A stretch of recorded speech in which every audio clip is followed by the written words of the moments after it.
Hello दोस्तों। जैसा कि हमने अपने पिछले वीडियो में पढ़ा था chemical equilibrium in combustion system, and I hope कि आपको वो टॉपिक अच्छे से समझ में भी आ गया होगा। दोस्तों आज की वीडियो में हम पढ़ेंगे इस चैप्टर का नेक्स्ट टॉपिक, जो कि है कंबशन थर्मोडायनेमिक्स, जिसमें ये सीखेंगे कि थर्मोडायनेमिक्स का मतलब क्या होता है इन कंबशन रिएक्शन। जैसा कि पिछले वीडियो में हमने पढ़ा था कि केमिकल इक्विलिब्रियम का मतलब क्या है इन कंबशन सिस्टम, उसी तरीके से हम इस वीडियो में सीखेंगे कि थर्मोडायनेमिक्स का मतलब क्या है इन कंबशन सिस्टम और इन केमिकल कंबशन रिएक्शन। चलिए दोस्तों सीखते हैं कि कंबशन थर्मोडायनेमिक्स का मतलब क्या है। देख सकते हैं आप यहाँ पे कि combustion thermodynamics is the branch of thermodynamics that apply the laws and thermodynamics to combustion reaction. It helps in determining the heat released, flame temperature, heating value, efficiency and work produced during combustion। जिसका मतलब क्या हुआ दोस्तों कि ये combustion thermodynamics कुछ और नहीं बल्कि ये भी एक थर्मोडायनेमिक्स का एक ब्रांच ही है, जिसमें by using the different law of thermodynamics in chemical reaction we will calculate heat released, flame temperature, heating value और calorific value, efficiency of that combustion reaction and work produced during the combustion reaction। और क्यों ये combustion thermodynamics important है आप देख सकते हैं, क्योंकि इस कंबशन थर्मोडायनेमिक्स की मदद से हम उस कंबशन रिएक्शन के अंदर जो भी हीट रिलीज हो रहा है, जो भी फ्लेम का टेम्परेचर है, जो भी हीटिंग वैल्यू या कैलोरीफिक वैल्यू है, उसको हम कैलकुलेट करते हैं। उस कंबशन रिएक्शन की एफिशिएंसी कैलकुलेट करते हैं, या फिर उसमें कितना वर्क हुआ इसको भी हम कैलकुलेट करते हैं। इसलिए ये केमिकल जो हमारे पास थर्मोडायनेमिक्स है वो कंबशन के लिए इम्पोर्टेंट है। दोस्तों एक छोटा सा टर्म है आप देख सकते हैं यहाँ पे, इंथैल्पी ऑफ फॉर्मेशन, जो कि इम्पोर्टेंट है हमें समझना, तभी हम किसी भी कंबशन रिएक्शन के अंदर उसकी हम फ्लेम टेम्परेचर या हीटिंग वैल्यू या calorific value of the fuel या फिर हीट रिलीज हम कैलकुलेट कर सकते हैं। चलिए देखते हैं इंथैल्पी ऑफ फॉर्मेशन क्या है। It is the heat absorbed or released when 1 mole of a compound is formed from its constituent element in their standard state। जिसका मतलब क्या है कि हमारे पास कोई भी एक कंपाउंड, ठीक है, उसका 1 मोल कंपाउंड का फॉर्मेशन करना और उसके स्टैंडर्ड स्टेट में उसके कॉन्स्टिट्यूएंट एलिमेंट से, इस कंडीशन में जो हीट या तो एब्जॉर्ब होगी या तो रिलीज होगी, उसी हीट को बोलते हैं एंथैल्पी ऑफ फॉर्मेशन। समझते हैं कि एग्जांपल से, जैसे मान लेते हैं हमारे पास एक कंपाउंड है CO2 और हमें 1 मोल CO2 और इसे गैसियस स्टैंडर्ड स्टेट में हमें इसका फॉर्मेशन करना है। इसका देख सकते हैं आप यहाँ पे CO2 है, 1 मोल है और गैसियस स्टैंडर्ड स्टेट में है, और इसे कॉन्स्टिट्यूएंट एलिमेंट से हमें इसका फॉर्मेशन करना है। इसे कॉन्स्टिट्यूएंट एलिमेंट कौन कौन सा है, कार्बन, ग्रेफाइट है और O2 है। तो इस CO2 का 1 मोल फॉर्मेशन करने में कहीं ना कहीं हमें 393.5 किलो जूल पर मोल इतना हीट की रिक्वायरमेंट है। और चूंकि ये निगेटिव है, इसका मतलब कि इस 1 मोल CO2 का फॉर्मेशन करते समय जो इतना अमाउंट ऑफ हीट है वो रिलीज हुई है, यानी ये कैसा है, एक्सोथर्मिक रिएक्शन है। ठीक है, आई थिंक कि आपको एंथैल्पी ऑफ फॉर्मेशन अभी समझ में आ गया होगा। सिंपल सा कुछ नहीं है, हमें 1 मोल कंपाउंड उसके स्टैंडर्ड स्टेट में उसके कॉन्स्टिट्यूएंट एलिमेंट से हमें फॉर्मेशन करना है। उस कंडीशन में जो भी अमाउंट ऑफ हीट हमें रिक्वायरमेंट होगी, या तो हमें हीट उसको देना पड़ेगा या तो हीट रिलीज होगी, उसी हीट को हम बोल देते हैं एंथैल्पी ऑफ फॉर्मेशन। दोस्तों इसके बाद है हम एक लॉ पढ़ते हैं, हेयर्स लॉ, जो कि एक इम्पोर्टेंट है हमें न्यूमेरिकल सॉल्व करने में इस टॉपिक के अंदर। देखते हैं ये लॉ क्या बोलता है। The total enthalpy change of A reaction is independent of the path by which the reaction occurs and it depends only on the initial reactant and final product. जिसका मतलब क्या है कि कोई भी रिएक्शन अगर हो रही है, ठीक है, कोई भी केमिकल रिएक्शन या फिर कोई कंबशन रिएक्शन हो रही है, तो किस पाथ से हो रही है इस पर डिपेंड ना करते हुए उसका रिएक्टेंट क्या था और उसका प्रोडक्ट क्या था, सिर्फ और सिर्फ इस पर डिपेंड करता है। और उस कंडीशन पे जो टोटल हमें रिएक्शन में इंथैल्पी चेंज देखने को मिलता है, उसी को बोलते हैं हेयस लॉ, यानी हेयस लॉ यही स्टेट करता है। क्योंकि जो कंबसन रिएक्शन हो रही है इसमें सिर्फ और सिर्फ रिएक्टेंट क्या है, प्रोडक्ट के ऊपर डिपेंड करेगा। किस पाथ से वो रिएक्शन हो रही है उससे मतलब उसको नहीं है। उस कंडीशन पे जो हमें उस टोटल रिएक्शन के अंदर एंथैल्पी चेंज देखने को मिलेगा उसी वही है हमारा हेस लॉ, यही बताता है। इसको हम देख सकते हैं एक फार्मूला के फॉर्म में देख सकते हैं कि जो हमारे रिएक्शन का जो नेट एंथैल्पी चेंज होगा वो क्या होगा, प्रोडक्ट का माइनस रिएक्टेंट का एंथैल्पी चेंज। यानी हमारे पास इस कंबसन रिएक्शन के अंदर जितने सारे प्रोडक्ट होंगे उसका टोटल इंथैल्पी चेंज माइनस जो रिएक्टेंट होंगे उसका इंथैल्पी चेंज। देख सकते हैं यहाँ पे डेल्टा एच रिएक्शन क्या है, enthalpy change of the reaction. Delta H अब क्या है, standard enthalpy of formation of product और रिएक्टेंट अलग अलग दोनों का। और समेशन मतलब जानते ही हैं सम, यानी जितने प्रोडक्ट होंगे सबका इंथैल्पी का सम। चलिए हम देखते हैं इसमें एक न्यूमेरिकल देखते हैं तब आपको अच्छे समझ में आएगा ये चीज़। देखिए यहाँ पे हमने एक न्यूमेरिकल दे रखा है यहाँ पे, जिसमें हम कैलकुलेट करेंगे कि इस कंबसन रिएक्शन के अंदर हीट ऑफ कंबसन कितना होगा, यानी कैलोरीफिक वैल्यू कितना होगा। ठीक है, चलिए देखते हैं न्यूमेरिकल क्या बोलता है। Calculate the standard heat of combustion of methane using the standard enthalpy of formation. यानी इस न्यूमेरिकल के अंदर हमें क्या करना है कि जो फ्यूल है उसका हमें कैलोरीफिक वैल्यू निकालना है, या फिर हीट ऑफ कंबसन निकालना है, या फिर हीटिंग वैल्यू निकालना है। ठीक है, जिसमें क्या है कि जितने सारे हमारे पास कंपाउंड है, जैसे हमारे पास इस केस में CH4 है तो CH4 हो गया, O2 हो गया, CO2 हो गया, H2 जो भी फॉर्मेशन होगा, चाहे रिएक्टेंट हो चाहे प्रोडक्ट हो, सबका इंथैल्पी चेंज हमें इंथैल्पी ऑफ फॉर्मेशन दे रखा है और ये सारी दे रखी है। और हमें फिर निकालना है कि वो जो CH4 है उसका हीट ऑफ कंबसन कितना होगा। तो हम इसको निकालेंगे बाय यूजिंग द हेस लॉ। चलिए देखते हैं, हमारे पास एक कंबसन रिएक्शन यहाँ पे CH4 है, कंबसन रिएक्शन हो रहा है, CO2 H2 का फॉर्मेशन हो रही है। सबसे पहले बैलेंसिंग करना जरूरी है, जैसा कि मैंने आपको पहले बताया था कि आप इसको बैलेंसिंग आसानी से कर सकते हैं, बताया था आपको, कोई दिक्कत नहीं है। बाय यूजिंग हेस लॉ आप निकाल सकते हैं कि जो टोटल हमारे पास, यही तो बताया था हेस लॉ, कि जो केमिकल रिएक्शन का जो नेट इंथैल्पी चेंज होगा वो सिर्फ और सिर्फ किस पे डिपेंड करेगा, प्रोडक्ट और रिएक्टेंट के ऊपर। तो total enthalpy of formation of product minus total enthalpy of formation of reactant. तो ये प्रोडक्ट हमारे पास कितने हैं यहाँ पे, CO2 और H2 2 है। ठीक है, तो इसका प्लस इसका, तो CO2 का कितना है इंथैल्पी चेंज देख सकते हैं यहाँ पे -393.5 है। साइन के साथ लिखेंगे दोस्तों, यहाँ पे ध्यान देना है, साइन नहीं भूलना है, साइन के साथ लिखना है। इसका प्लस ये भी तो है, 2 मोल 2 से मल्टीप्लाई कर दिया, और H2 का कितना है 285.8 ये लिख दिया, और माइनस ये हो गया टोटल रिएक्टेंट का। ये हो गया हमारा प्रोडक्ट ये, और ये हो गया हमारा रिएक्टेंट, और बीच में है माइनस। इस ये किसका है दोस्तों, CH4 का इतना दिया है, और प्लस किसका है, O2 का, O2 का दे रखा है 0। यहाँ से हम निकाल सकते हैं कि टोटल जो इंथैल्पी चेंज हो गई हमारे रिएक्शन के अंदर वो कितना आएगी, इतना आ गया। ठीक है, यानी ये हीट ऑफ कंबसन, यानी CH4 का क्या है, कैलोरीफिक वैल्यू है। इसका मतलब क्या हुआ कि it means 890.3 kilo joule of heat is released when 1 mole of methane Burns completely. चूँकि निगेटिव साइन है तो निगेटिव साइन का मतलब क्या हुआ कि हीट रिलीज्ड हुई है।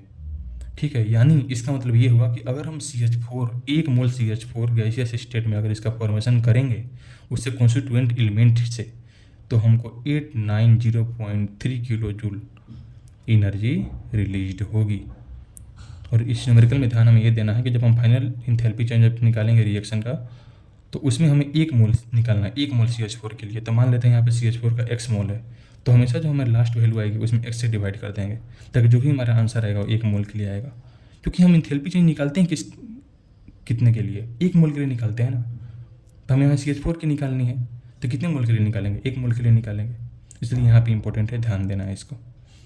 ठीक है, इसके बाद हम देखते हैं दोस्तों कि यहाँ पे बहुत सारे थर्मोडायनामिक्स लॉ को देखते हैं कि वो थर्मोडायनामिक्स लॉ इस कंबसन रिएक्शन को किस तरीके से हेल्प करते हैं, या फिर उसका मीनिंग क्या है। जितने सारे हमारे पास थर्मोडायनामिक्स लॉ है, जैसे फर्स्ट लॉ है, सेकेंड लॉ है, थर्ड लॉ है, इसका कंबसन के अंदर क्या मीनिंग है, इसको हम सीखते हैं।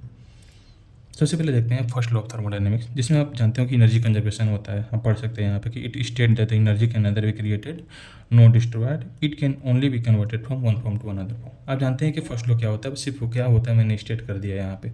अब हम ये देखेंगे कि इस फर्स्ट लॉ ऑफ थर्मोडायनामिक्स का कंबसन सिस्टम के अंदर क्या रोल है, ये देखेंगे हम। चलिए देखते हैं, यहाँ पे देखिए दोस्तों,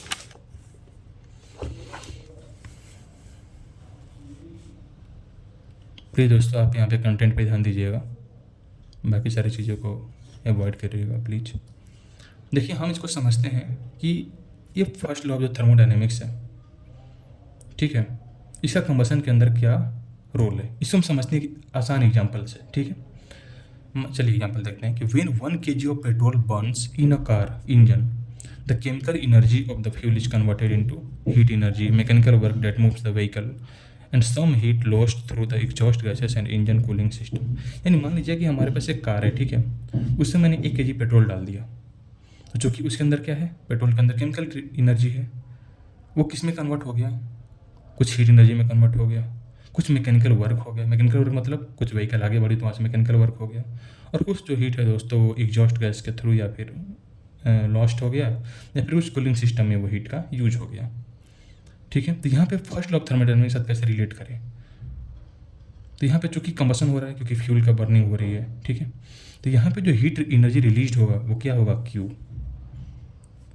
मैकेनिकल वर्क जो यूजफुल वर्क है वो क्या हो जाएगा, डब्ल्यू ए, और कुछ जो हीट हमारा लॉस्ट होगा एग्जॉस्ट गैस के थ्रू या फिर इंजन कूलिंग सिस्टम में हो जाएगा चेंज इन इंटरनल एनर्जी।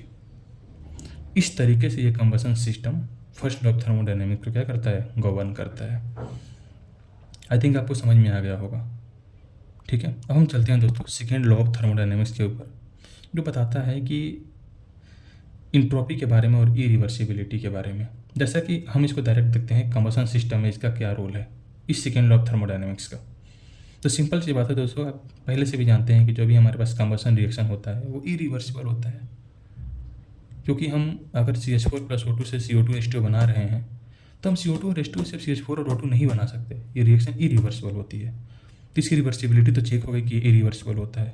तो यहाँ पे इंट्रोपी का क्या मतलब है, इंट्रोपी का क्या, सबसे पहले समझते हैं कि इंट्रोपी होता क्या है।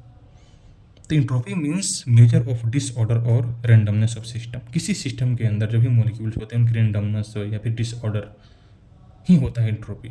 इस एग्जाम्पल को तो समझते हैं कि हमारे पास आइस है, ठीक है, सॉलिड है, तो जो उसमें मॉलिक्यूल्स होंगे टाइटली पैक्ड होंगे, यानी उसकी इंट्रोपी क्या हो जाएगी, कम।